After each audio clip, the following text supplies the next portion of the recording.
बाला की शादी। बेटी, एक बार चल के लड़के को देख तो लो। मेरा दावा है कि लड़का तुम्हें बहुत पसंद आएगा। बाला बहुत अच्छा लड़का है। हाँ हाँ बेटी, हम लोग तुम्हारे दुश्मन तो नहीं है। किसी अच्छे लड़के से ही तुम्हारी शादी करवाएंगे ना। आखिर तू हमारी इकलौती बेटी है। अच्छा ठीक है माँ, अब ज़्यादा भावुकतापूर्ण शब्दों का इस्तेमाल ना करो। मैं चलने के लिए तैयार हूँ। चलो फिर, बिना देर के हम सब चलते हैं। सभी बाला के घर पहुंचते हैं। अरे क्या बात है बहन जी, अभी तक आपका बेटा नहीं आया? जी बस आता ही होगा। तभी वहाँ बाला आता है। लो जी, आ गया मेरा बेटा। ये लोग तुझे देखने आए हैं और ये इनकी बेटी नम्रता है। बाला के सर पर बिल्कुल बाल नहीं होते। ये देख नम्रता और उसके परिवार वालों की आंखें फटी की फटी रह जाती है। ये तो टकला है। हे भगवान, माँ पिताजी, आप दोनों एक टकले से मेरी शादी करवाने वाले थे। अरे ये तो पूरा उजड़ा चमन है। देखो बेटी, इस तरह किसी का मजाक उड़ाना गलत है। किसी के बारे में इस तरह की बातें नहीं करते। बालों का क्या है, वो तो आते जाते रहते हैं। लड़का टकला है तो क्या हुआ, इंजीनियर है, अच्छा खासा कमाता है। आप चुप रहिए जी। इसकी तरफदारी इसलिए कर रहे हैं क्योंकि आपके भी सर पर बाल नहीं है। मैंने तो आपसे शादी कर ली, मगर मैं अपनी बेटी की शादी एक टकले से बिल्कुल नहीं करवाऊंगी। अरे ये क्या, कब से आप लोगों ने टकला टकला लगा रखा है? और माफ करना, तुम भी कोई हूर की परी नहीं हो। तुम लोग मेरे घर में आकर मेरी ही बेइज्जती कर रहे हो। निकल जाओ यहाँ से। हाँ हाँ तो जा रहे हैं ना, हमें भी यहाँ रुकने का कोई शौक नहीं है। नम्रता और उसके परिवार वाले उठकर वहाँ से जाने लगते हैं। तभी नम्रता का छोटा भाई जाते जाते कहता है, टकला। तेरा बाप टकला। और इस तरह बाला का रिश्ता टूट जाता है।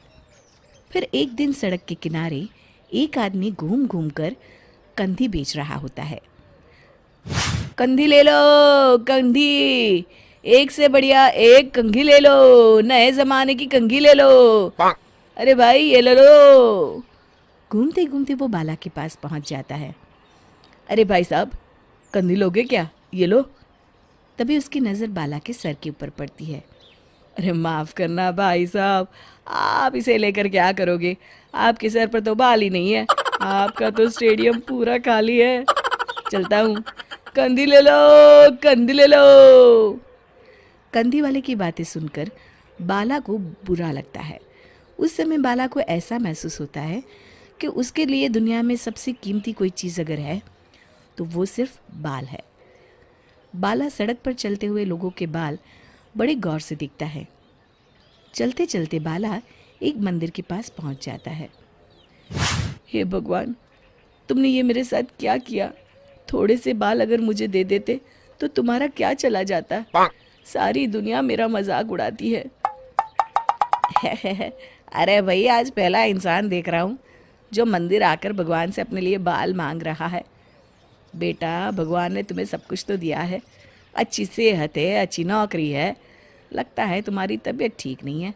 घर जाओ, सब ठीक हो जाएगा। बाला वहाँ से चला जाता है। घर पहुंचकर बाला खाना खाता है और अपने कमरे में सोने के लिए चला जाता है। फिर सुबह जब बाला सोकर उठता है तो आईने के सामने अपने आप को देखकर हैरान हो जाता है। बाला के सर पर एकदम घने बाल आ जाते हैं।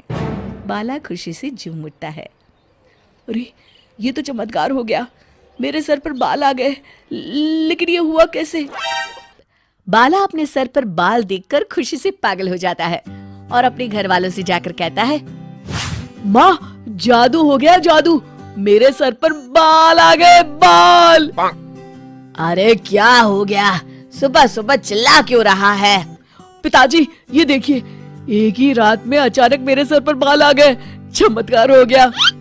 अरे बस कर, कोई चमत्कार वमत्कार नहीं हुआ है। तेरे सर पर ये जो बाल है ना, वो नकली है। रात को मैं तेरे लिए लेकर आया था और जब तू सो रहा था तो मैंने तुझे पहना दिए थे। क्या बात कर रहे हैं पिताजी? कह दीजिए कि ये झूठ है। नहीं बेटा, ये सच है। अरे बाल निकाल कर देख ले, रोज अपने बालों को लेकर दुखी रहता था तू, इसलिए मैं तेरे लिए नकली बाल ले आया। अब ना तुझे कोई टकला नहीं बोलेगा। जा बेटा, जी ले अपनी जिंदगी। अगले दिन बाला अपने दोस्तों के पास जाता है। क्यों रे बब्बन, कैसा है तू? आए, कौन है तू और मुझे क्यों मारा? अबे मैं बाला। ये क्या मजाक है? मेरा दोस्त बाला टकला है। एक मिनट, अरे हाँ रे, तू तो बाला है, लेकिन तेरे सर पर अचानक बाल कैसे आ गए, और वो भी इतने सुंदर? सब भोलेनाथ की कृपा है। भाई मुझे देख, काश मेरे ऊपर भोलेनाथ की कृपा हो जाती। अरे कम बालों की वजह से कोई लड़की शादी नहीं कर रही है। हाँ यार, सही कहा, मेरा भी अब तक यही हाल था। मैं ना कल ही अपनी एक अच्छी सी तस्वीर खिंचवा कर अखबार में शादी का इश्तिहार दे देता हूँ, फिर तो मेरी लाइफ सेट है। चलता हूँ दोस्त। बाला वहाँ से चला जाता है। अगले दिन, माँ, मैं अपनी शादी का इश्तिहार देने वाला हूँ, ये देखो मेरी फोटो। ये तो बहुत अच्छी है बेटा। लेकिन बेटा तेरे बाल तो नकली है, तू क्या झूठ बोलकर शादी करना चाहता है? ये तो गलत बात है। अरे पिताजी, क्या चाहते हैं आप कि मैं जिंदगी भर कुंवारा रहूं? एक बात बताइए, सच बोलकर कौन सी मेरी शादी हो गई? अब झूठ ही सही। वैसे भी अगर एक बार शादी हो गई तब कोई क्या कर लेगा? मैंने फैसला कर लिया है, मैं तो इसी तरह शादी करूंगा। अरे नालायक, तू मेरी बात नहीं मानेगा। ठीक है, जा, जो तेरी मर्जी में आए कर, बाद में मेरे पास वापस मत आना। हाँ हाँ ठीक है, देखी जाएगी। इतना कहकर बाला वहाँ से चला जाता है। कुछ दिनों के बाद इश्तिहार देखकर बाला के घर में लड़की वाले उसे देखने आते हैं और उसे देखकर, सुनिए जी, लड़का तो बड़ा सुंदर है, खास तौर पर इसके बाल मुझे बहुत अच्छे लग रहे हैं, कितने घने और चमकीले हैं। हाँ हाँ भाग्यवान, लड़के के बालों में तो बात है, ऐसे बढ़िया बाल तो मैंने आज तक नहीं देखे हैं। क्यों बेटी, लड़का कैसा लगा तुम्हें? पसंद तो है ना? जी पिताजी। बहन जी, हमें आपका बेटा अपनी बेटी के लिए पसंद है। बहन जी, हमें भी आपकी लड़की पसंद है। सच बताऊं, मैं तो इतने सुंदर बालों वाले दामाद को पाकर बड़ी खुश हूँ। अब कोई अच्छा सा मुहूर्त देखकर इन दोनों की शादी कर देते हैं। जी बिल्कुल बहन जी, मैं ना कल ही पंडित जी को बुलाकर सारी तैयारियां कर लेती हूँ। अच्छा, अब हम लोग चलते हैं और कल से ही शादी की तैयारियां शुरू कर देते हैं। उन सब के जाने के बाद शुक्र है भगवान कि मेरे बेटे की शादी तय हो गई। हाँ माँ। अरे मुझे तो डर इस बात का है कि जब लड़की वालों को असलियत का पता चलेगा तब क्या होगा। माँ, पिताजी से कह दो ना कि ऐसे ऐसे में कभी झूठ का सहारा लेना पड़ता है। मैं अभी बाहर जा रहा हूँ। आखिरकार कुछ दिनों के बाद शादी का दिन आ जाता है। भाई मान गए तुझे और तेरी किस्मत को, कितनी सुंदर बीवी मिली है तुझे। काश मेरे बाल भी तेरे जैसे होते तो मेरी भी किसी सुंदर लड़की से शादी हो जाती। अरे जब से देख रहा हूँ तू सिर्फ मेरे बालों को घूर रहा है। साले मेरे बालों को नजर लगाएगा क्या? चल भाग यहाँ से, जा जाके खाना देख और निकल यहाँ से। बब्बन के जाते ही, जीजा जी, आप तो एकदम हीरो लगते हैं, आपके बाल ना चंकी पांडे जैसे हैं। अबे तुझे मैं चंकी पांडे लगता हूँ क्या? चल भाग यहाँ से। पता नहीं कहाँ कहाँ से आ जाते हैं। वही लड़का तो बड़ा स्मार्ट है, हमारे कोमल के साथ इसकी जोड़ी तो जच रही है। क्या दामाद ढूंढा है। जी जीजा जी। विवाह संपन्न हुआ, आज से आप दोनों पति पत्नी हैं। इस तरह बाला और कोमल की शादी हो जाती है। ये देखो भाग्यवान, हमारी शिमला की टिकट और वहाँ के होटल में हमारी बुकिंग हो गई है। अब बस तुम तैयारी कर लो, अगले हफ्ते हमारी फ्लाइट है। आप कितने अच्छे हैं जी, लेकिन एक बात बताइए, इन सब में तो बहुत खर्चा हुआ होगा ना? अरे तुम खर्चे की चिंता क्यों करती हो? आखिर मैं तुम्हारे लिए ही तो कमा रहा हूँ। चलो जल्दी से मुझे नाश्ता दे दो, मुझे ऑफिस जाना है। आप बैठिए, मैं अभी लेकर आती हूँ। तभी बब्बन दरवाजे पर आकर बाला को आवाज देता है। अरे ओ बाला भाई, अरे ओ बाला, कहाँ है भाई, जरा बाहर तो आना। अरे बब्बर तू, बाला अपने कमरे में है, तू बैठ, बाला अभी आता होगा। बैठने का टाइम नहीं है आंटी, अब बाला को बुलाइए ना, जरूरी काम है। तभी बाला वहां आ जाता है। अरे बब्बन तू इतने सवेरे सवेरे, बोल क्या काम है? और ये आदमी कौन है तेरे साथ? अभी बताता हूँ। देखिए डॉक्टर साहब, ये मेरा दोस्त है। मुझे ना मेरे सर पर इसकी तरह ही घने और सुंदर बाल चाहिए। मुझे इनके बालों को चेक करना पड़ेगा। हे भगवान, मर गया रे, अब क्या करूं? ये डॉक्टर का बच्चा मेरे बाल चेक करेगा तो सबको पता चल जाएगा कि मेरे बाल नकली है। अरे कमीने बब्बन, तेरा सत्यानाश हो। क्या हुआ बाला, क्या सोच रहा है? अरे बब्बन, तू भी बड़ा अजीब है। हाँ, ये सब क्या बेकार के काम करते रहता है। देख, मुझे ऑफिस जाने में देर हो रही है। अरे इतनी भी क्या जल्दी है, बस डॉक्टर साहब अभी तेरे बाल चेक कर लेंगे। अरे आपकी इतने सुंदर बाल हैं, इन्हें चेक करने दीजिए ना। मर गया रे, ये भी यहाँ आ गई। अब तो मैं गया काम से। नहीं नहीं, मुझे अपने बाल नहीं चेक करवाने। तुम जाओ अपने कमरे में। सुनो बब्बन, मुझे लगता है कुछ तो गड़बड़ है। हो ना हो जरूर इसके बाल नकली है और इसीलिए ये इतने नखरे कर रहा है। हाँ डॉक्टर, मुझे भी ऐसा ही लगता है। रुकिए, मैं कुछ करता हूँ। अरे बाला, तू भी यार, इतनी छोटी बात में कितने नखरे कर रहा है। ला, डॉक्टर साहब को अपने बाल दिखा। अरे नहीं नहीं। अरे बस कर, क्या लड़कियों की तरह नखरे कर रहा है। आइए आइए डॉक्टर साहब। अरे नहीं नहीं, दूर हट।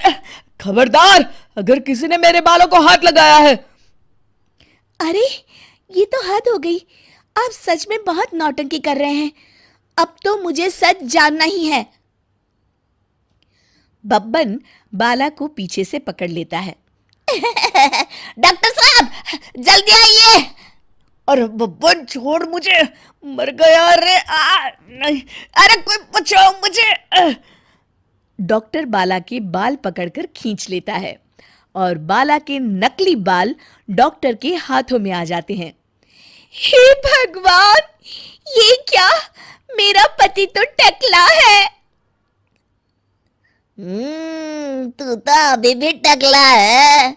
अच्छा, तो तू नकली बाल लगाकर सबको उल्लू बना रहा था। हाय हाय, मैं तो मर गई रे, लुट गई रे, बर्बाद हो गई। मेरी शादी एक टकले से हो गई। हाय, अब मैं क्या करूं? अरे भाग्यवान, मेरी बात तो सुनो। कुछ नहीं सुन रहा मुझे।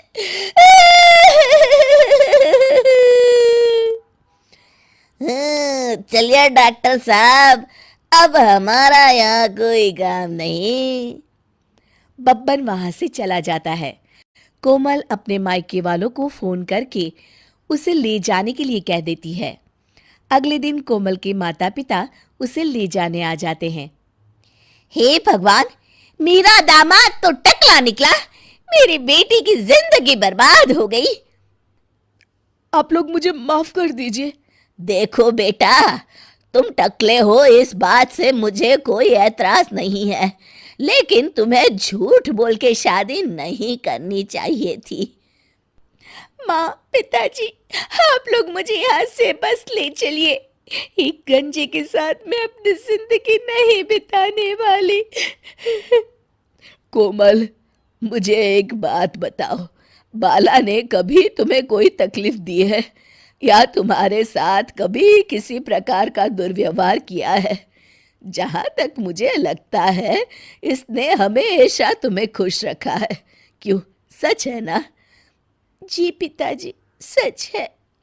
मैं जानता था मेरा दामाद गलत नहीं है। और रही बात बालों की, तो एक बात बताओ बेटी, शादी के बाद अगर इसके बाल झड़ जाते और ये टकला हो जाता, तो क्या तुम इसे छोड़कर चली जाती? नहीं नहीं, कभी नहीं। बस लो जी, हो गया फैसला। हमारी बेटी जानती है उसे क्या करना है। चलो हम लोग चलते हैं अब।